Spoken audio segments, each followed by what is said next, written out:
মায়ের চোখে ঝরলে পানি আল্লাহর আরশ কাইপা যায়, কান্দে না যেন মায়। বলেন না, মায়ের চোখে ঝরলে পানি আল্লাহর আরশ কাইপা যায়, কান্দে না যেন মায়, কান্দে না যেন। মায়ের মনে কত কষ্ট জানো না কি ভাই, এই জগতে মায়ের মতন আপন কেহ নাই, ঠিক কিনা বলে? মায়ের মনে কত কষ্ট জানো না কি ভাই, এই জগতে মায়ের মতো আপন কেহ নাই। সেই মায়ের কষ্ট কেহ, সেই মায়ের কষ্ট কেহ দিও নাই দুনিয়ায়, কান্দে না যেন মায়, কান্দে না যেন। মায়ের চোখে ঝরলে পানি আল্লাহর আরশ কাইপা যায়, কান্দে না যেন মায়, কান্দে না যেন। আমার ভাইরা, আমার বাবা যারা, সেই জন্য মার বাবার সাথে যদি বেয়াদবি করে থাকেন, মার বাবার কাছে মাফ নিতে হবে। সেই মাফ আল্লাহ করবে না, সেই মাফ রাসূল করবে না। আমার ভাইরা, আমার বাবা যারা, মার বাবার সাথে যদি কেউ বেয়াদবি করে থাকেন, মাফ চাইতে হবে। মার বাবার কাছে রাজি আছেন না নাই? নবীজি একদিন কবরের পাশে দিয়ে যাচ্ছেন, আমার নবী তো কবরের আযাব দেখতেন। কবরের আযাব তিনি দেখলেন যে একটা যুবকের কবরের আযাব হয়। আমার নবী দোয়া করলেন, আল্লাহ গো, কবরের আযাব তুমি মাফ করে দাও। আল্লাহ মাফ করে না। নবী কিন্তু রাহমাতুল লিল আলামিন নবী, নবীর দোয়াটা ডাইরেক্ট কবুল হয়ে যায়। সেই নবীর দোয়া, সেই নবীর দোয়া আজকে কবুল হয় না। একবার, দুইবার, তিনবার কবর আযাব মাফ হয় না। নবীজি ডেকে বলেন, আল্লাহ রাব্বুল আলামিন, কবর আযাব মাফ হয় না। আমি নবী দোয়া করলে ডাইরেক্ট তুমি কবুল করো। আজকে 3 বার দোয়া করলাম, আল্লাহ তুমি কবুল করলা না, কারণটা কি? আমার আল্লাহ কয়, জিবরাইল আমার নবীর কাছে যাও, আমার নবীর কাছে গিয়া বলবো, আমার নবী সারা জীবন যদি দোয়া করে আমি কবুল করব না, তার মা যতক্ষণ পর্যন্ত তারে মাফ দিবে না, আমি নবীর দোয়াও ততক্ষণ কবুল করব না। এই হচ্ছে মা। জিবরাইল ডেকে বলেন, ইয়া রাসূলুল্লাহ, তার মা তারে মাফ করতে হবে। নবী বলেন, তার মা কি বেঁচে আছে? জিবরাইল আমিন কয়, বেঁচে আছে। নবীজি বলেন, ও সাহাবীরা, তার মাকে আমার সাথে সাক্ষাৎ করার ব্যবস্থা করে দাও।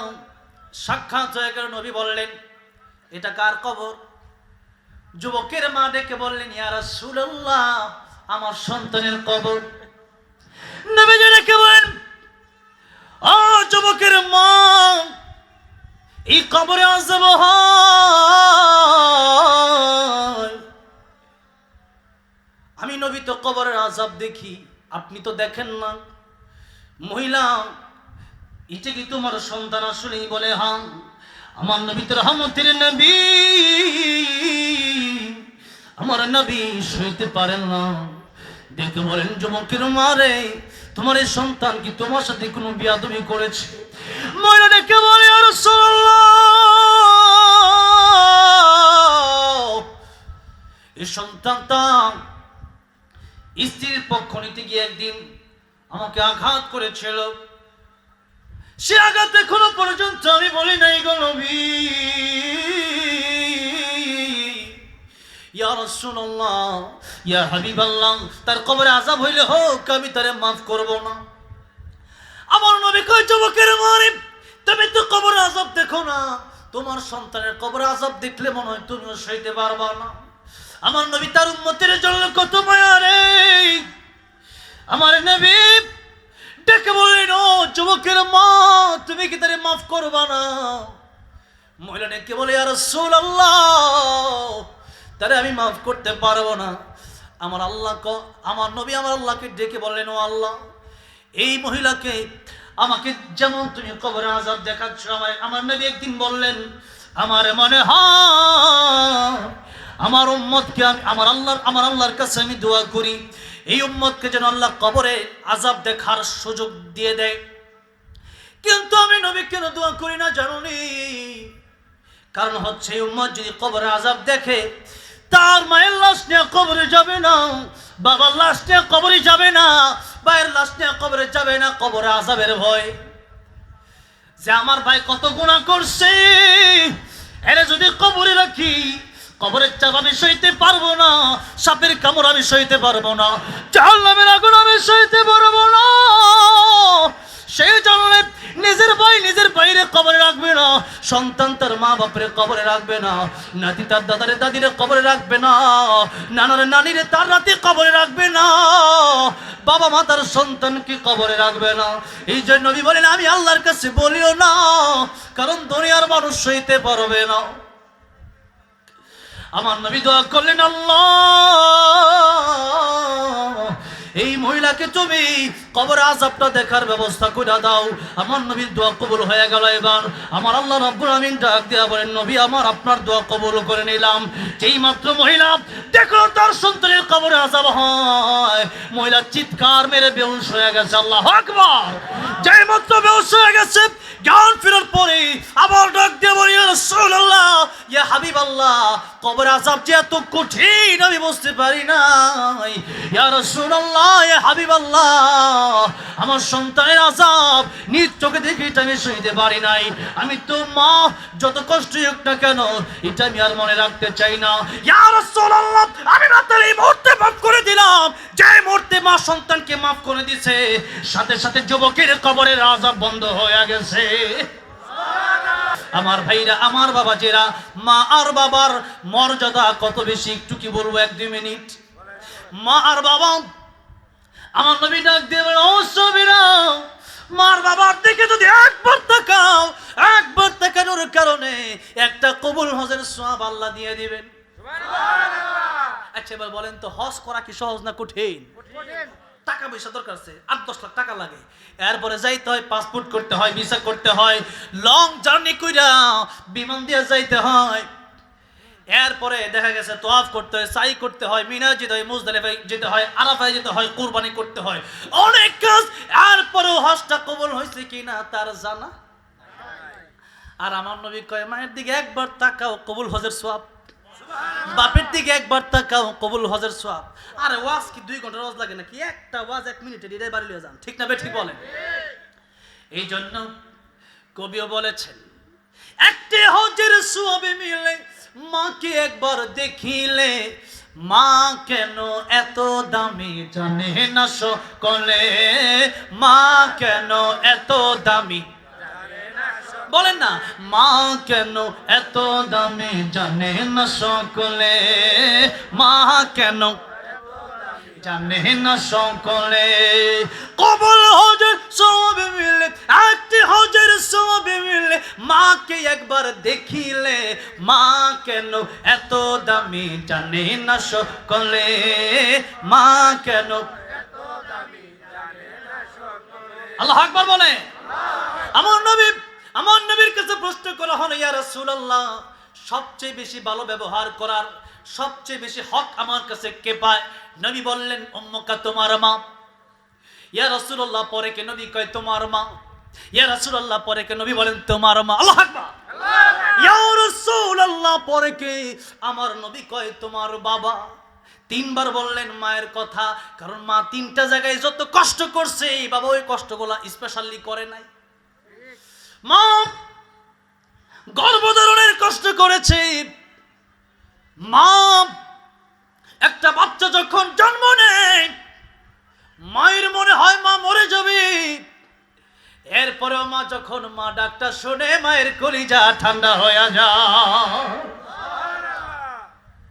এই জায়গায় কষ্ট, 2 বছর দুধ পান করানোর কষ্ট, এটাও বাবা সহ্য করে নাই, মা করছে। যেটা মা 3 বার, এরপরে হইল বাবা।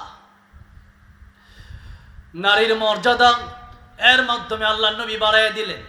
ওই সময় নারীর মর্যাদা এমন ছিল, হালে বলেছেন তখন এই নারীরা যখন জন্ম নিত তখন এই কন্যা সন্তানগুলোকে মাটি পুঁতে তাদেরকে দাফন করা হতো, কেউ আগুনে পড়তো আর তারা মুখ কালো করে ফেলতো। ওয়াইদা বুশরা আহাদুম বিল উনসা দাল্লা ওয়াজহুহু মুসওয়াদ্দা ওয়া হুয়া কাযীব।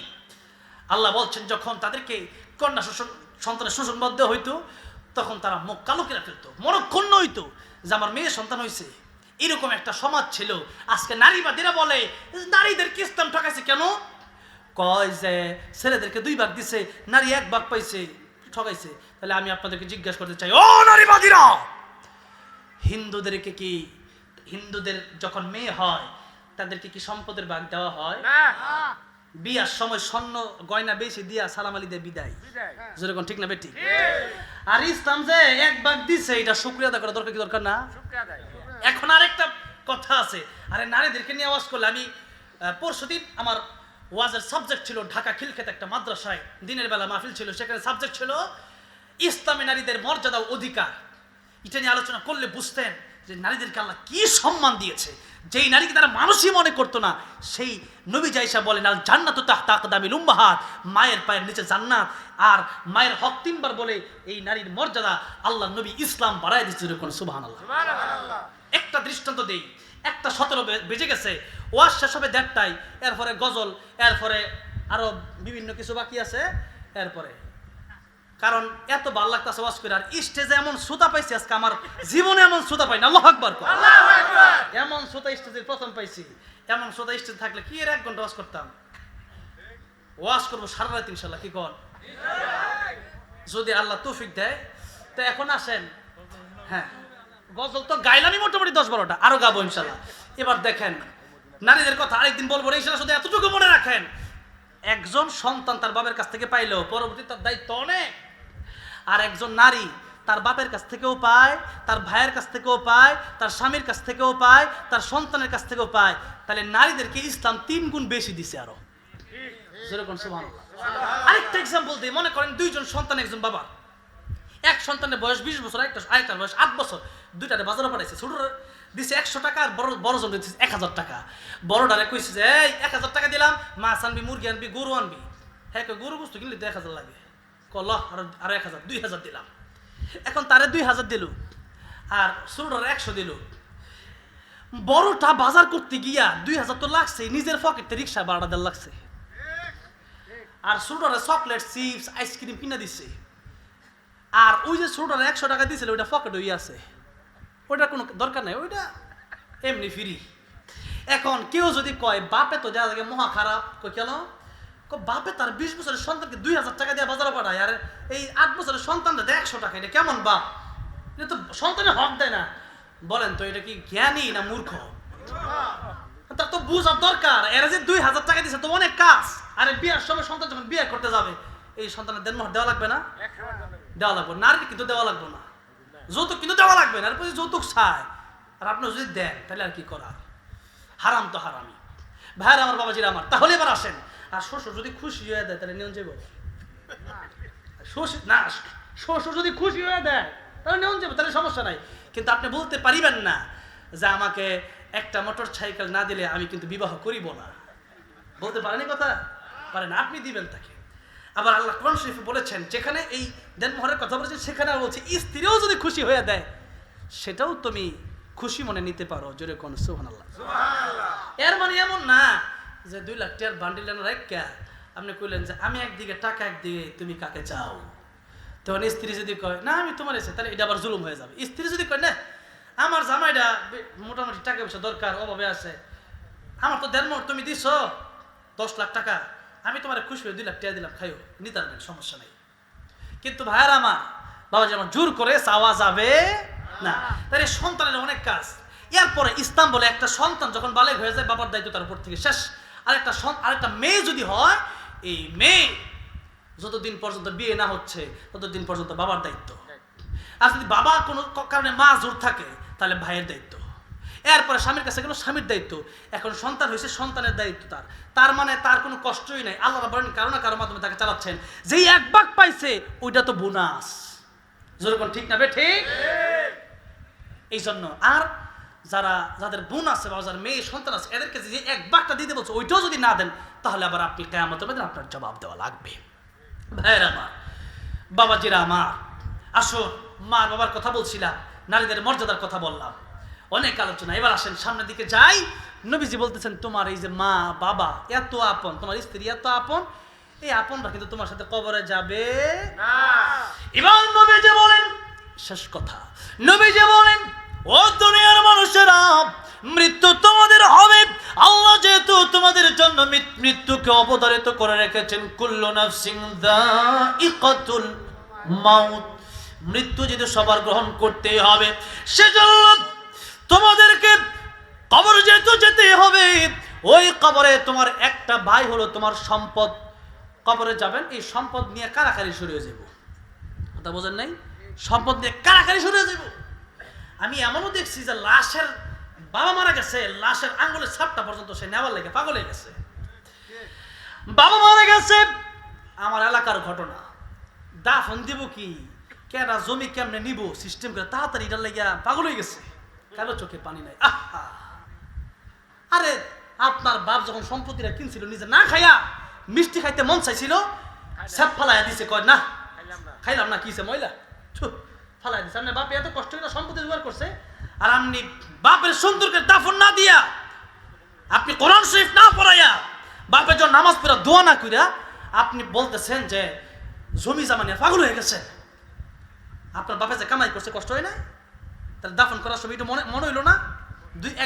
মনে করেন কারো বাপের যে 5 কাঠাই থাকে, ওই 5 কাঠা কিনতে চান না, দেন কয়টা লাগে?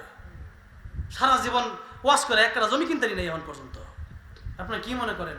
তাইলে আপনারা এই যে জমি জামা কিনতে গেলে দেখা যায় এটা কোটি কোটি টাকার হিসাব পড়ে। ভালো একটা জায়গায়, বিশেষ করে এই এলাকা জমি কিনতে তো আগুন। তাহলে এলাকা যদি মনে করেন কারো বাপ মারা যায়, এতটুকু চিন্তা করতে কাছে আমার বাপে খায়া না খায়া আমার লাগে কুড়ে গেছে, তাই আমি তো আমার বাপের জন্য নামাজ পড়ে দোয়া করি, কান্নাকাটি করি। ছেলের সাথে দোয়া করলে, মেয়েরা দোয়া করলে আল্লাহ আমার দোয়ার কারণে হয়তো আমার বাপকে জান্নাতুল ফেরদৌস দিয়ে দিবে। সুবহানাল্লাহ।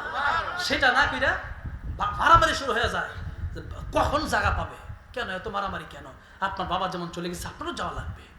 তাই আমার নবী যে বলছেন সম্পদ তোমার সাথে যাবে না, সম্পদ আরেকজন নিয়ে নিবে, ওয়ারিস নিয়ে নিবে। দামি জিনিস যদি থাকে, যেমন আমার হাতে হইলো আইফোন 17 প্রো ম্যাক্স, বুঝেন তো, মইরা গেলে এই মোবাইলটা নেওয়ার লাগবে, কিন্তু কারাকারির লোক অভাব নাই। আহারে গড়ি একটা আছে, এটা আগে খুললা লয়ে যাবো, আহারে এত দামি গড়ি লয়ে যাই গা, আমার গড়ি আবার মাঝে হাতিয়া দেয় তো, আমার এত দামি দামি গড়ি দেয়। এখন চিন্তা করবো যে খালি খুললা ফকড়া বিড়ালাই, পরে জানাজা করবো না। এই হইল দুনিয়া। আংটি যদি থাকে দামি আংটি নিয়ে নিবে। আমার নবী বলেন এই সম্পদগুলো নিয়ে নিবে। তো আমার নবী বলেন তোমার কবরে তোমার সন্তান, তোমার স্ত্রী বা তোমার স্বামী বা তোমার বাবা মা তোমার সাথে কবরে আসবে না। তোমার কবরে এই 2 জন ভাই, আরেকটা ভাইয়ের নাম হইল নেকামল। আরেকটা ভাইয়ের নাম কি? আরেকটা ভাইয়ের নাম হলো নেকামল, আরেকটা ভাইয়ের নাম হলো আল্লাহর হুকুম, আরেকটা ভাইয়ের নাম হলো কোরআন, আরেকটা ভাইয়ের নাম হলো আমার নবীর তরিকা, আমার নবীর সুন্নাত, আরেকটা ভাইয়ের নাম হলো কোরআন শরীফ, আরেকটা ভাইয়ের নাম হলো নামাজ, আরেকটা ভাইয়ের নাম হলো রোজা। যত আমল আছে নেক আমল, মানুষ মরে যাবে কিন্তু তার নেক আমলগুলা বেঁচে থাকবে। ঠিক না? ঠিক বলে।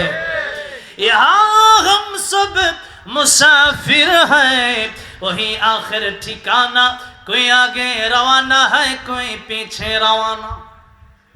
আসার সিরিয়াল আছে, দাদা বাবা নাতি যাওয়ার কোন সিরিয়াল আছে? সিরিয়াল নাই। এই কোনাবাড়ি যদিও আমি আসছি এত কাছে, থাকার জন্য আসি নাই, আবার চলে যেতে হবে আমার গন্তব্যে। ঠিক তেমনি ভাবে দুনিয়ায় যারা আসছি থাকার জন্য আসি নাই। ইহা হাম সব মুসাফির হাই, ওহি আখিরাত ঠিকানা, এটা আমার মুসাফিরের জায়গা। এখানে মুসাফির হিসাবে আসছি মানে কি আমার ঘর বাড়ি আমার সব উড়ায় লইছি নাকি এই জায়গায়? না। কেন নিয়ে আসি নাই? খালি কোন রকমের কাপড় সাপড়টি লই আইছি, আর কিছু লই আইনি এরকম। কেলিগা যে এই কোনাবাড়ি আমার থাকার জায়গা না, আমি থাকি বুট বাজার। আমি থাকি কই? বুট বাজার। বুট বাজার। তাহলে বুট বাজার থাকলে কোনাবাড়ি আসলে আমি জানি যে এখানে একটু পরে আবার যাওয়া লাগবো। তো এখন দুনিয়াটা হইলো এমন যে এখানে আসলে থাকার জন্য আসি। এখন আসলাম কোথায়, ছিলাম কোথায়, আর যাবো কোথায়, এটা আমাদের একটু বুঝতে হবে। বুঝেই আমরা অশ্বাস করে দেবো। আমরা যদি জিজ্ঞেস করে আপনার বাড়ি কই, কোন জায়গায় আসছেন, আর কি জন্য আসছেন, আমি যদি জবাব না দিতে পারি, আর যদি বলেন কই যাবেন, আমি যদি কই জানি না, অবশ্যই কোন বাড়ির লোকেরা আমাকে পাগল বলবে, ঠিক না? ঠিক বলেন যে আইছে কোন জায়গা থেকে, আসে কই আর যাবে কই, এ কিচ্ছুই জানে না, এতে তো পাগল। আল্লাহ কয় বান্দারে, ছিলা কোথায়, আসো কোথায়, আর যাবে কোথায়, এটা ভালো করে শোনো। তোমরা ছিলা আলমে আরওয়াহে, রুহের জগতে, সেখানে গেলা মায়ের গর্ভে, সেখান থেকে দুনিয়ায় আসলা। আর আমি আল্লাহ, আল্লাহ বলতেছেন আল্লাযী খালাকাল মাউতা ওয়াল হায়াতা লিয়াবলুয়াকুম, আমি আল্লাহ তোমাদেরকে পরীক্ষার জন্য পাঠাইছি। আইয়ুকুম আহসানু আমালা, কে কার চেয়ে ভালো ভালো কাজ বেশি করতে পারো, কে কার চেয়ে বেশি সুন্দর করে নামাজ পড়তে পারো। আল্লাহ বলতেছেন আহসানু আমালা, ভালো কাজ বেশি করতে পারো। আল্লাহ বলেন আকসার আমালা, বেশি বেশি নামাজ পড়ো। আল্লাহ এটা বলেন, আল্লাহ বলছে বেশ ভালো ভালো আমল কে বেশি করতে পারে, ভালো আমল কে করতে পারে।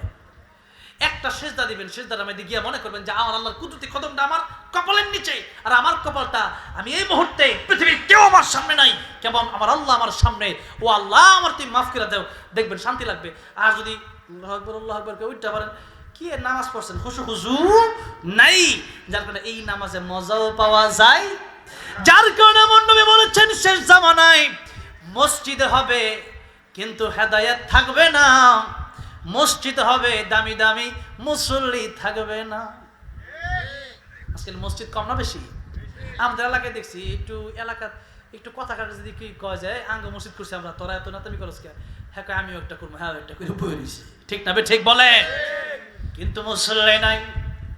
আসলে খেজুর পাতার মসজিদে যদি হয়, এখনো সৌদি আরবের কিছু গ্রামের কিছু মসজিদ আমি দেখে আসছি, মদিনাতুল মুনাওয়ারায় এক জায়গায় গেলাম, সেখানে একবারে গ্রাম, সেখানে এখনো দেখছি খেজুর পাতার মসজিদ এখনো আছে, কিন্তু মুসল্লি আলহামদুলিল্লাহ অনেক। তো খেজুর পাতার মসজিদও যদি হয়, মুসল্লি যদি ঠিক থাকে তাহলে ঠিক আছে, আর যদি মসজিদ দামি হয়, মুসল্লি না থাকলে তাহলে লাভ নাই, ফায়দা নাই। ভাইরা আমার, বাবাজিরা আমার, নবীজি বলতেছেন ও পৃথিবীর মানুষেরা, আল কাইসু মান দানা নাফসু, নিজেকে চেনো, কই ছিলা, কই আসার, কই যাইবা, এটা খালি চিন্তা করো, তাহলেই তো তুমি জ্ঞানী। ওয়া আমিলা লিমা বাদাল মাউত, মৃত্যুর পরে কি হবে ওই আমলটা দুনিয়ায় করো, তবেই তুমি বুদ্ধিমান, তবেই তুমি জ্ঞানী, তাহলেই তুমি সফল কাম হবা। যদি পরকালে চিন্তা করে নেক আমল করো, ফামান যুহজিহা আনিন নার ওয়া উদখিলাল জান্নাতা ফাকাদ ফাজ, আল্লাহ কয় জাহান্নাম থেকে যদি কেউ বাঁচে, জান্নাতে যদি কেউ যেতে পারে, এটাই তার আসল সফলতা। বাড়ি গাড়ি জমি জমা এগুলো কোনোটাই আসল সফলতা নয়। সেজন্য আমরা পরকালের জন্য এই মাহফিল থেকে ওয়াদা করতে পারবো না, আজকে থেকে নামাজগুলো ছাড়বো না, বলেন ইনশাআল্লাহ। ভালো ভালো কাজের সাথে লেগে থাকবো, বলি ইনশাআল্লাহ। মা বাবার খেদমত করবো, বলি ইনশাআল্লাহ। সদা সর্বদা সত্য কথা বলবো, বলি ইনশাআল্লাহ। এই মাহফিলটা প্রতি বছর হোক, আপনারা চান কি চান না বলেন তো? এত সুন্দর একটা আওয়াজ মাহফিল, আমার মাঝার ভাই সহ এই সমাজ সেবা, এই আলহামদুলিল্লাহ হাসি মাখা মুখটা দেখলে আমার খুব ভালো লাগে। এই কমিটির মতো প্রত্যেকটা কমিটি পাইলে আমার মনটা খুব খুশি লাগতো, ওয়াজটা মন করে করতে পারতাম। আল্লাহ যে প্রত্যেকটা কমিটির এমন হাসি খুশি বানায় দেয়, জোরে করে আমি। আর এই একটা ইবাদত, মুমিনদের ইবাদত খালি মানে নামাজ আর রোজা না। আল্লাহ কয় কুলু লিন্নাসি হুসনা, তোমরা যদি মানুষের সাথে হাসি মুখে কথা কও, এটাও ইবাদত, নফল ইবাদতের সওয়াব। সুবহানাল্লাহ কোন। তো সেজন্য আমরা নেক আমলগুলো করব, বদ আমলগুলো আমরা ছাড়ব, বলি ইনশাআল্লাহ। সূরা মুলক আমরা প্রতি রাতে তেলাওয়াত করব, কিয়ামতের ময়দানে নবীর সুপারিশের জন্য নবীর সুন্নাত আমরা আঁকড়ে ধরব, বলি ইনশাআল্লাহ। আল্লাহ রাব্বুল আলামিন আমাদের আজকে এই কথাগুলো কবুল আর মঞ্জুর করেন, বলেন আমিন। ওয়া মা আলাইনা ইল্লাল বালাগ। ভাইরা আমার, বাবাজিরা আমার, এই মাহফিলটা কবরস্থানের উদ্যোগে যেহেতু আয়োজিত, আর এক দুইটা গজল আমি গাবো ইনশাআল্লাহ, এক দুইটা আবদার আছে, কিন্তু তার আগে আমি